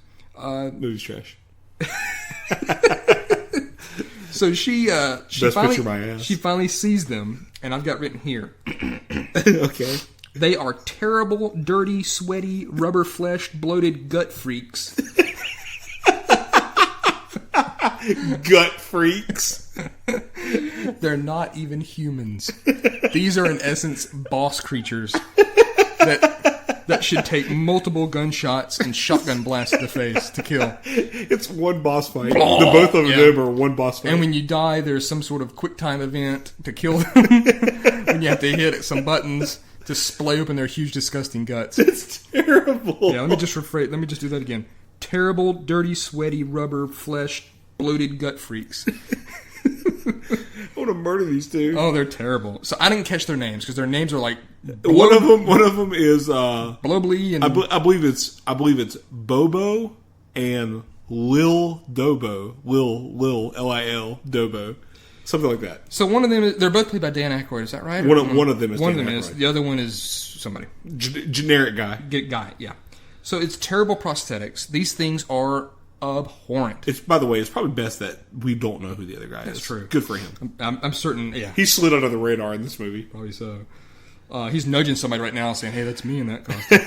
He's telling no one. Sure, pal. First of all, he's telling nobody, and nobody's seeing the movie. Sure, Eric, whatever you say, man. I bet you we're the only people in the world who watched that movie tonight. Oh, yeah. Nobody else watched that movie tonight. So, I mean, they're not even humans to me. They don't have their bodies are not shaped like human bodies. They're huge guts. They're covered in sweat and dirt. They look like they're wearing diapers on. I think one of them actually remarks later on that they are wearing diapers. They are both wearing diapers. Absolutely horrific teeth, eyes, everything about them. They have a little tiny knot of hair that comes popping out the top of their head. Their neck and their whole like physique is just so not human. It's very abhorrent, and and it's just rough to see these characters. They're just so disgusting. So she's kind of amazed by them, and they kind of spy her, and she's all of a sudden instantly grabbed by female Candy, Elduna. Is that right? Aldona. It's not a real word. I don't know why we're saying it. And she almost throws her into a fire, like a big, dumps, I don't know, some sort of big circular fire type thing. And the two freaks are like, no, we want to play with her. Instead, don't kill her, we want to play with her. So Demi Moore faints, and I've got written here, I wonder what their genitals look like underneath those diapers. Have you ever thought about that? No. What monstrosity that junk is that they've got. If their bodies look like that, can you believe what they're packing down below? Incredible. I do that every once in a while. There's some more speeders that have been caught. It's Humpty Hump and the Digital Underground. Yep. And guess who else there? Tupac Shakur is with them as well. He was part of the Digital Underground. Way back in the day. Yep. So they're being taken into the house. They've been caught speeding. It's a mixture of a bunch of rappers and singers and guys, and they're women folk that sing and dance as well in skimpy outfits. Chevy Chase breaks through that wall in the bedroom, and he's looking around at stuff. He goes up to the mirror, and he reads something. I cannot remember what that was that he read. Had something to do with something, but it's not that big a deal. The old man comes back up his lift. Chevy didn't hear him or see him in said mirror that he was looking directly at. And there's a fight that breaks out between the two of them. Chevy Chase steps in a dirty bedpan, which I know you enjoyed that scene. Well, what I really enjoyed was Chevy Chase picks up one of the femurs and uses it as a device to block the judge's cane as he's getting attacked. And he takes the femur and he swings it and he hits the judge in the leg, thinking he's going to knock his leg out. Right. And it hits that wooden leg. And Dan Aykroyd says, nice try, cornball. I left that leg in France. Yeah. So, I don't know, something about it made me laugh. The judge had already gone down because he was told that the speeders were there, so he had to wake up from his nap, that he was taking his sleep. Right. Which I'm like, no, you just throw these guys in a holding cell. I.e. the toy pit. Yeah, George will see you in the morning. But I guess he's enjoying doing what he does to people. So, So he steps in a bedpan, it's pretty gross, and they're fight back and forth. And then Chevy's grabbed by female Candy. Female Candy shows up exactly where she needs to. Always. And now he tells Chevy that you've got your stink on her. Yeah, you got your stink. You got your taint on her. You got her taint. And you got to follow house rules. Whatever man touches her is the man she keeps. So looks like they're going to be wed. What do you think about that? I think she already touched him downstairs when he grabbed him by the scruff of the neck and threw him in the room. Maybe they could have bypassed this thing. Maybe he touched something else. I don't know. Because he ran to her front? Is that what you're saying? Yes, maybe he touched some sort of works that he didn't need to be touching. Some sort of works he didn't need to be touching. You know what I'm saying? So the band, the hip-hop band as they're called, is seen in front of the judge. Yeah, they're DJs. Yep. Chevy is chained up in front of the bench. Yeah. As Chevy is chained up in Aldona's room as she changes clothes behind one of those screens. Yeah. And it's a freak's room, of course, with dolls and shit all over it. Switch back to Demi. She's in a cage. She's playing cards with the two freaks. And I say, this is where I've got freaks need shotgun blast to the face. Preferably to the face. I put Demi Moore playing slapjack with these inbred cretins. To me, they're beyond inbred. Like, I don't know. This is just... These are mutants. These are mutants. What they need killing. They need to go into vats and just get about 90% on that headshot on these things. So, now this next scene coming up, okay? Mm-hmm. This is where I hope Dan Aykroyd experienced something like this. This is what I'm thinking. Yeah, Dan Aykroyd experienced Digital Underground with Humpty Hump coming up and showing into the court and playing music. Yeah, he wants to. The judge was like, "Well, bring all this stuff in here. I want to hear what you guys play and bring it all in." Because the judge asked the female cop, "Did you find anything in the car?" And she's like, "Musical instruments." Yeah. And he's like, "Well, I guess you'll need to bring them in so I can see. So get them in here." Now, this is what I'm thinking. Mm-hmm. It's either that's what happened. Okay, he actually either saw Digital Underground come into the courtroom and play music while he was there, or he was the Digital Underground in this scenario, and he came into the court and played harmonica. He did Blues Brothers. He played, he did Blues Brothers for the judge, and that's how he got out of it. I've got shame. Maybe that's what really happened. That seems very plausible. I don't know. I've got shameless plug for the Digital Underground. That's what this whole scene is. This is, this is as if you're watching Addams Family 2, Family Values or something. Okay. And Hammer shows up, or MC Hammer. I'm not sure at the time if he cut off the MC part, and was literally doing Too Legit to Quit in the middle of the movie. That's pretty much what it is. This is a huge, but you know what? I've got written here my next line: best part of the movie. It's the best part of the movie. And I actually remarked to you, I hope the rest, there's like 20 minutes left in this movie, 30 minutes left. I'm like, please let the rest of this movie just be this scene. I can deal with this for the next 30 minutes. I can stand Humpty Hump doing his thing. Well, I don't think it's very fair to say stand it. I think Digital Underground was a good man. No, that's fine. I'm saying that the movie. I'm talking the movie. Oh, yeah, I could stand for it to be this long. To just be the... Yeah. I want it to be this long. So needless to say, they play the song all around the world. Mm-hmm. All around the world, the same song. There you go. And the judge starts in with his harpsichord. Of course, that's ruining it. Yeah, he's listening to it. He's like, oh man, let me fire up my harpsichord and start playing with these guys. And you see Tupac Shakur's there. Yep. And so, yeah. And I said they need this scene to last the rest of the movie. Is what it needs to be. That would be really good. They're free to go because they played such awesome music. Oh yeah, the exact quote is the judge dismisses the charges because of the quote contribution to the common good. That's true. Because they're musicians. Yep. If only he knew that he had Tupac, he could have arrested him right then, saved his life, and stopped some gang violence. That's right. So Chevy is taken into the hallway where he's told that if he marries his granddaughter, the judge's granddaughter, he could take over his position, and he would inherit a fortune. Yep. That Alibaba would be envious of. Yeah. All right, I guess. And then there's more music, and of course it's those things where Chevy Chase is kind of like, oh, okay, yeah, right, I guess. Yeah, because he basically says, we'll take you out of the shackles for the wedding. He's like, really? Out of the handcuffs and shackles, eh? He's like, okay. And he's asked Digital Underground to stay to play the music. And they start playing wedding music, Digital Underground style. It's a B-side. Tie the knot. Tie the knot. Yeah, that's right. John Candy's now in a wedding dress that's rough to look at. He's coming down the stairs, going to get married. I put Aldona in amazing dress. It's very big. I thought John Candy looked a very nice bride. I did see you kind of squirming over there a little bit or doing something. I don't know. You started fishing around with something. Okay. And so, so they get married. He marries him. And it happens. Yeah. I mean, Chevy Chase says, I do. Yeah, and then Chevy's like, hey, when the Digital Underground, like, we're out of here before he changes his mind. Yeah. And he's like, wait for me, guys, take me with you. Yeah, I need help. Yeah, help. And so that doesn't go over well with the judge. And of course, Aldona, did I say that right? Yeah. She takes off crying. Yeah. She's all upset. She took it hard, apparently. And of course, the judge is very mad. He cusses at, he yells at Chevy Chase. He hits the conveyor belt button. Mr. Bone Stripper for him. Yep. But as he's going on he gets dumped out into the conveyor belt. Again, we have the rockin' music with the roller coaster. He gets dumped out. He keeps running and moving and crawling on the conveyor belt. I guess no one else ever thought about doing that. And finally, it breaks. The drive shaft breaks. It breaks, and it spits him out. It doesn't chew him up. Yep, he gets out unscathed. Yep, and he gets tossed onto the bone pile. Yep. Not stripped of bones. That's preferable. Yeah. So, it shows normal John Candy cop, Dennis. He's packing up one little tiny suitcase. He doesn't have many possessions. Because he's got no clothes. No clothes. It was like garbage stuff in there.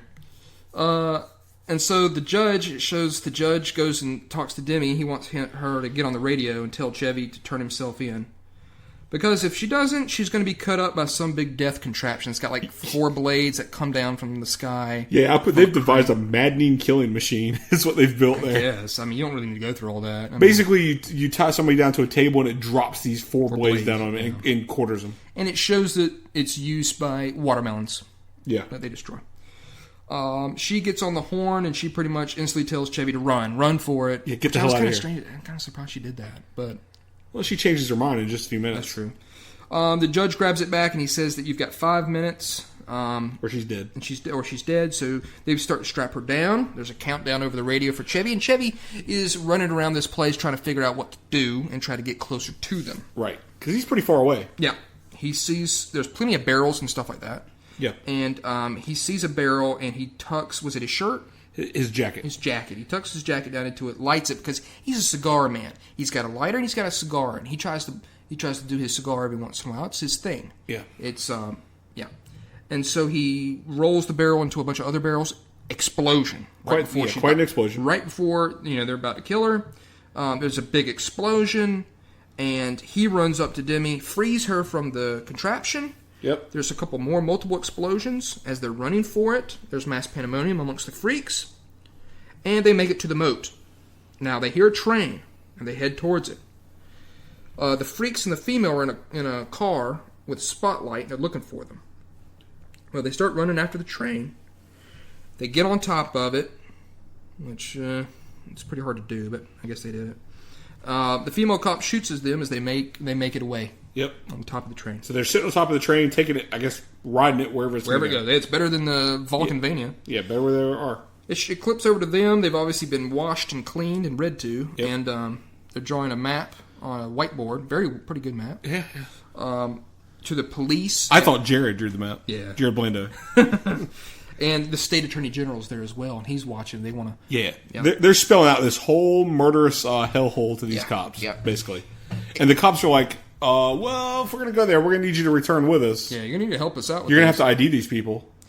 And so, they're like, okay, we'll go with you. And they bust in through the gate of Vulcanvania. Everybody's got, Demi and Chevy've got FBI jackets on and stuff like that. And they pull up to the house, all these cop cars, lights and sirens and stuff. It's like 100 cops. Yeah, nobody's coming out. And they're like, Demi's like, I think I can bring them out. We can bring them out. Yeah. Okay.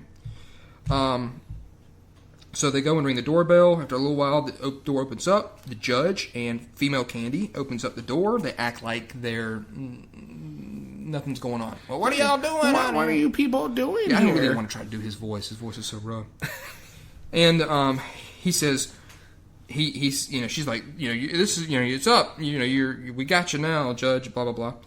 And he's like, well, there's a beehive behind you. Yeah, look out. There's a bee's nest behind you. And they turn around, and all the cops have all come down, crept up slowly into a huge mass right behind them. And when they turn around, hi, Judge! They're all waving to the judge. Yep. And he's like, how you folks doing? Hey, y'all my friends! And then all of a sudden the Attorney General... And I'll be honest with you, watching this, I couldn't remember, and I think...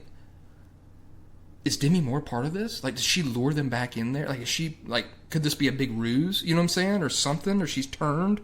But yeah, all these people are friends with the judge. Yeah, I put cops are in on it. Preposterous. This whole scene's preposterous. Like 50-something cops are in on this. What a big ruse to do to these two people. Like, okay, guys, I know it's your off day, but we're going to go play this prank on these two people that have, the judge that we're all buddies with? It's your off day. Get suited up. Get in your police cars. We're going to drive down to Vulcanvania together, and we're going to play this elaborate hoax on these people. They'll probably be killed by them too. Wouldn't that be funny? You know what I'm saying? Yeah, I got nothing to do on my day off.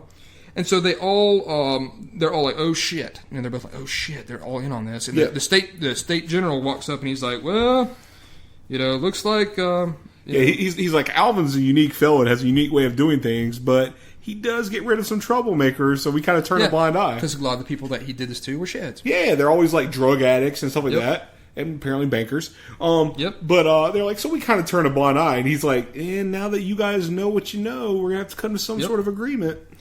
And there was a scene earlier where the judge put down his cane into the ground, and when it punctured through the ground, it was like on fire below, where this coal fire has been going. Yeah. Well, all of a sudden, fate has it that the coal fire starts up again, this mine fire. Yeah. And everything starts to shake. Everything starts to erupt. Fire and explosions and stuff. The whole house is starting to come down and shake. Yeah, complete chaos. Complete chaos. Demi falls into a hole. He pulls her out. They're running. Everybody's mass pandemonium running away from the house and stuff that's starting to come down. They make it out to the cut-in-half BMW. Chevy's able to get it going. Yeah. She says, I tried to start it before, it wouldn't work. Yeah, he's like, well, there's a kill switch in it as part of the the alarm system, theft deterrent system. So he instantly cranks the car. Yep. And they take off. The house falls down into a hole. Yep. And they made it out. Good riddance. Good riddance. They made it out. It switches over to Brazil, to an awkward, weird scene. And it shows the Brazilianaires are with John Candy. Yep. And they're walking on this nice mansion there in Brazil. Yep. I believe it's, what's that town called? The city? Rio de Janeiro. Rio de Janeiro. And they're like, well, now that I am your head of security, he's head of security for these two. And Ronaldo says, and my lover. So she loves John Candy. What? My God. Switches back to Chevy. He's back in New York City. He's still got the cut-in-half car.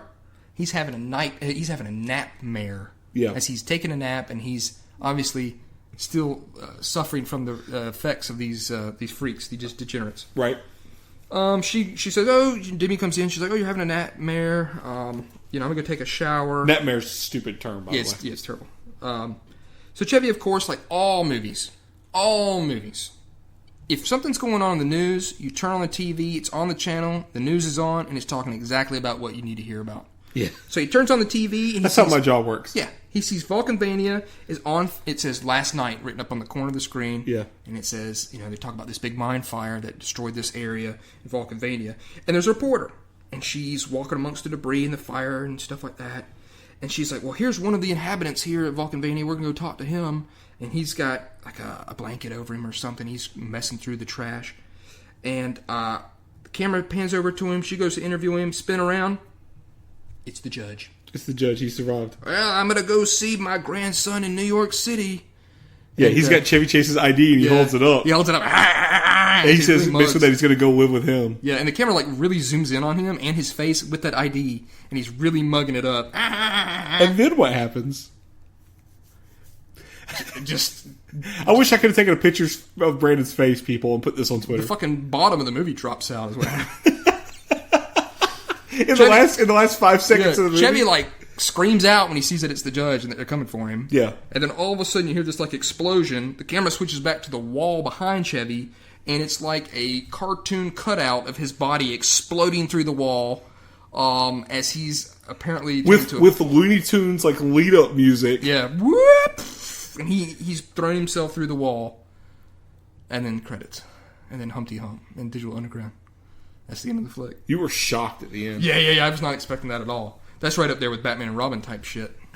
Right there, where all of a sudden it's just super cartoon. When you see somebody's body outline tear through the wall, he's real thin. He's real thin, almost like a stick man busting through the wall. And that's the end of Nothing But Trouble. They play some Humpty songs throughout the credits, and Samuel Jackson is sleeping quietly in a lazy boy at the end.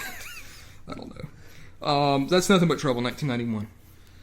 Do you want to go, or you want me to go? Well, let me say this. Yeah, you go for it. I own the movie, obviously. That's how we watched it. By the way, we watched this in full screen for you people. Again, with the full screen. Yeah, and by the way, the size of the DVD in its case is taking up too much room in your house. Just that, be gone. Go ahead. No, man, it's got amazing cover art. It's one of those old DVDs. How's the menu? The Menu is one of the worst we've seen. It is one of the worst we've seen, but still better than Last Action Hero. Yeah, Last Action Hero was terrible. But yeah, this one at least tells you that on the menu it's basically a Warner Brothers logo in the background, and then it just says select scene or play movie. That's incredible. it. It was incredible. But this is one of those old DVDs. You know, the cases like they had the like breakout side. Like I said, I own the movie. It's not the worst thing in the world. No. I do have some enjoyable moments from watching it. It is a bad film. It's a bad film. But it's one of those bad films that I'm glad I own it, and I wouldn't get rid of it because you're never going to find it somewhere else. Well, you'll find it like in just somewhere weird. We're like, whoa, what the hell? Now I'm in trouble. Yeah, if you saw the cover of it, it would shock you. But I wouldn't spend any money nowadays to buy this movie whatsoever. Not even $1? Nah, no way. The room it's taken up, dude. It's not worth the room it's taken up in your house. Its placement on a shelf. So, okay, well, how about this? Would you buy a digital copy then? No. It's not taking up any room. No.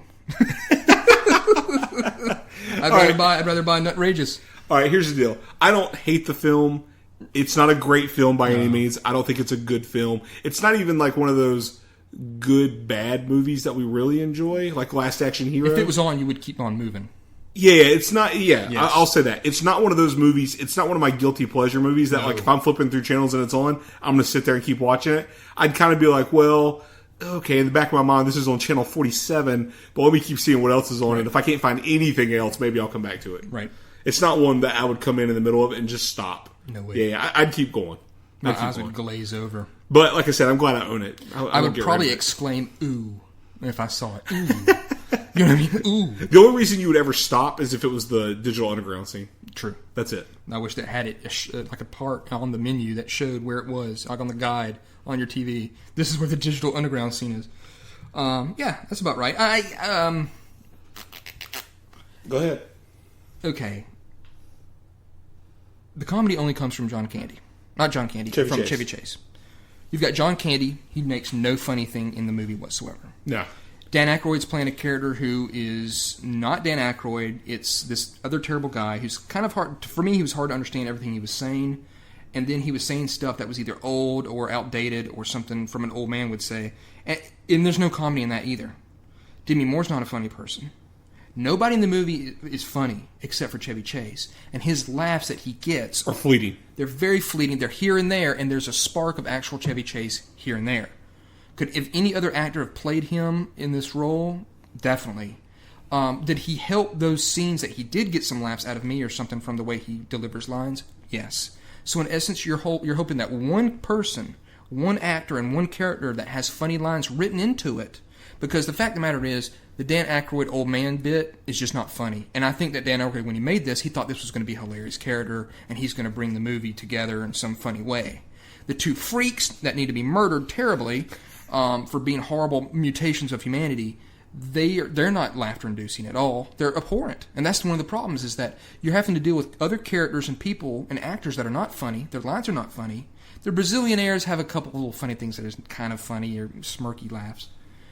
So those people aren't funny, and everybody else is abhorrent to look at. So ultimately, the place is a huge garish mess of just debris and trash and garbage and junk piles. They literally spent $40 million to make a junkyard. Yeah, I hope that place is still standing somewhere. You know what I mean? Like, it should be a tourist attraction as much money they put into it. I would never go into that place. They'd probably get their money back. I wouldn't go into that place. Horror fan aficionados would probably love it. You know what I'm saying? Like, they hope they kept that, because they actually made that somewhere, some of it, And that's really the ultimate thing of it, is that their comedy's not there. And for a movie that's supposed to be a horror comedy, I guess is what it's supposed to be, it's just not funny. And then and Chevy Chase is supposed to hold this thing all together. And he does have some funny things here and there. But other than that, no. Is it the worst movie ever? Definitely not. It's not. It's in our little list here of bad movies just because I thought it would be fun for us. I hate the prosthetics. That's one of the beefs I have with it, too, is how terrible they look. And it's a movie that should be spotlighted in a negative fashion, and that's what we do here on Go Late Podcast. Spotlighted in a negative fashion. Yeah. So, it's not terrible. It's very bad. It shouldn't be watched. There's no redeeming thing to take out of it. You're not seeing anything. I think Dan Aykroyd really thought his judge character was going to be it. it was going to be some great character that, you know, it would really help the movie, and it just didn't do it. And that's really it. But oh well. He learned his lesson. At least that's good. He's not somebody that said, well, I'll keep doing this shit, and I'll show them.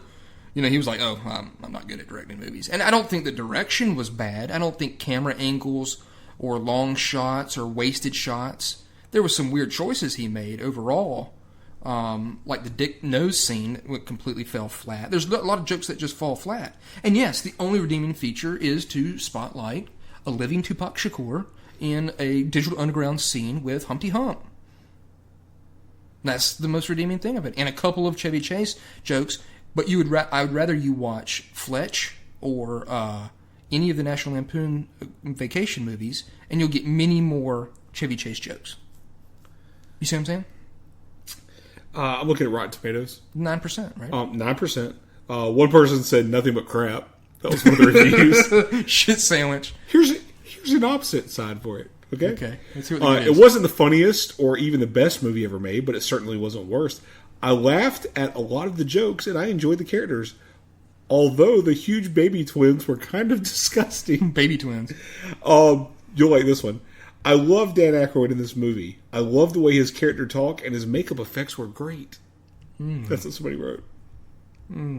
It's 2 fists to the nuts is what that is. Screw that shit. Oh, man. I still like nothing but crap. That's somebody's whole review for the film. Nothing but crap. Fuck this movie, dude. That's a real piece of shit. All right, so there it is. There's nothing but trouble. Hudson Hawk or this? If you had to watch one again, which one would you watch? If you had... I'd watch Hudson Hawk before this. Oh, okay. Yeah. Okay. I'd watch Hudson Hawk before this. So, mainly because... what was the real funny scene? No, there's not a real funny scene in Hudson Hawk. There's a lot of them. Come on. This one's just so terrible to look at. Okay. This is so terrible to look at. Let's keep with terrible to look at for a second, okay? What would you rather wake up to in the morning, okay? Sandra Bernhardt. That's where I was going. Yeah, not these freaks. I was going to say Sandra Bernhardt or those twins. No, those twins are horrible. They, like You'd rather wake up next to Sandra Bernhardt. That looks like something out of... You called her a talking hemorrhoid. Yeah. Oh, man. And you'd rather wake up to her? Oh, yeah. Oh, God. She's a gargoyle-faced monster is what she is. Priceless. She's like Mo. She's like a female version of Mo from The Simpsons. Oh, my God. But, I mean, those things look like something from, like a video game, man. They just look like terrible monsters that come out. Like a door opens up and they come out. Well, I think, given the fact that they're constantly standing by open pits into the earth, I think they're part of the Cthulhu mythos. I think they came up out of the ground. Oh, yeah, there's something terrible. No, those things are abhorrent. They're not even human. Like I said, they don't have human qualities about them. They're just terrible. It's so slimy and dirty. Ugh, monstrous. Read their description one last time. Okay. I just want to hear it one more time. It really got me good. All right. I'll find it in this mess of notes. All right. They are... Damn, I can't even find it. That's disappointing. I think they are terrible, dirty, sweaty, rubber-fleshed, bloated gut freaks. Not even humans. Boss monsters. Gut freaks gets me every time. Bloated gut freaks. Oh my God, I hate these two. Yeah, real bad. I like boss monsters because that's what I think they are. Oh, you'd have to fight them together, like in some sort of That's way. what I'm saying. Yeah. Like they have charge attacks. You have to make them charge into each other, and they hit each other. I'm sure if you don't quickly kill the second one, he'll heal the first other one. The first one can resurrect the other one. Fuck these monsters. Oh boy, I want to know where the suits are. Like if they still have the suits. You know what I'm saying? Like, could you get into that and wear that at a convention? You'd probably be hunted down as a monster. I bet you Dan Aykroyd has them hanging up in his closet somewhere. You think he's ever fooled around in one of those things? I still wonder what their genitals look like. Like, did they have genitals in those suits? Did they sculpt the genitals? Would you go to like a convention dressed in those? Oh yeah. Of course, I'd be afraid that this was too much. It's too much for a convention. You know what I'm saying? People. It's too much. If I had that quality of it and the makeup done, with it. Oh my God, yeah. There'd be like some weird looks, like we don't know if this is real or not. You know what I mean? Like, is this a real All right, there it is. Nothing but trouble. That's nothing but trouble, people. And next week we're going to be doing Leonard Part 6. Is that right? Yep. So between now and then, watch Leonard's part 1 through 5. Yeah. And send me the links. Because I want to see those 5 movies. I've missed 1 through 5. Watch the first 5 Leonard movies. We're going to skip straight into Leonard Part 6. It is the superior Leonard movie. Yeah, of the Leonard franchise. The Leonard franchise, starring Sir Bill Cosby. Sir Bill Cosby. Oh, man. Oh, it's very late. All right, that's it, right? All right, we'll be here next week with our Jello pudding pops. Yep, with our sweaters on. Yep. And I always wanted one of those pins that went... Hell yeah. Picture Pages was awesome. Oh, man. It's sad he was raping people when he did that. Crazy. All right, let's go at podcast. I am Savage GM. I'm Abe Randall. We're talking about on Twitter, of course. Yes, of course. Twitter's the main thing. Don't mess with... We've got a Facebook page. Do we? Yeah. That's another thing. We hit over 100 a long time ago. Did we? Yeah. Awesome. See, that's some of the stuff I'm telling you about that I just completely forget about. 100 likes. Oh, yeah, we got over 100 likes. Okay. New people every once in a while here and there. I got to believe our downloads are picking up. Our listeners are picking up because our downloads have been growing. Drink. Get very intoxicated and listen to this podcast. I bet that's probably going to be pretty good. I need to try that. We need to start drinking just to get through the movies we have to watch for you people.